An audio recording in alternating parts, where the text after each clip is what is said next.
আজ সকাল 11:30টা নাগাদ ত্রিপুরা বিধানসভার বিরোধী দলের নেতা তথা সাব্রুমের বিধায়ক জিতেন চৌধুরী সাব্রুমের সবজি বাজার এবং দৌলবাড়ির গাঁও পঞ্চায়েতের গাংফেরার বুদ্ধবিহার সরকারি আধিকারিকদের নিয়ে পরিদর্শন করেন। সাব্রুমের বিভিন্ন অঞ্চলে বিধায়ক উন্নয়ন তহবিল থেকে যে অর্থ বরাদ্দ করা হয়েছে সেগুলো বাস্তবায়নের পর্যবেক্ষণ করেন।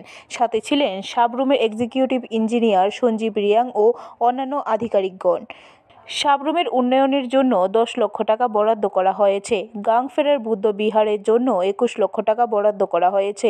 আগামীকাল বিরোধী দলের নেতা শ্রীনগর অঞ্চল ও অন্যান্য উন্নয়নমূলক কাজগুলো পরিদর্শন করবেন।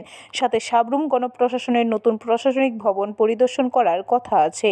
এই বিষয়ে সংবাদ মাধ্যমকে জিতেন চৌধুরী বলেন, বিধায়ক উন্নয়নের তহবিল থেকে সাব্রুমে বিভিন্ন জায়গাতে উন্নয়নমূলক কাজ করা হবে। কাজ কিভাবে হবে তা পর্যবেক্ষণ করতেই তিনি সাব্রুমে এসেছেন। আগামী দিনে তিনি সাব্রুমের একলব্য স্কুলটি দেখতে যাবেন বলে সংবাদ মাধ্যমকে জানায়।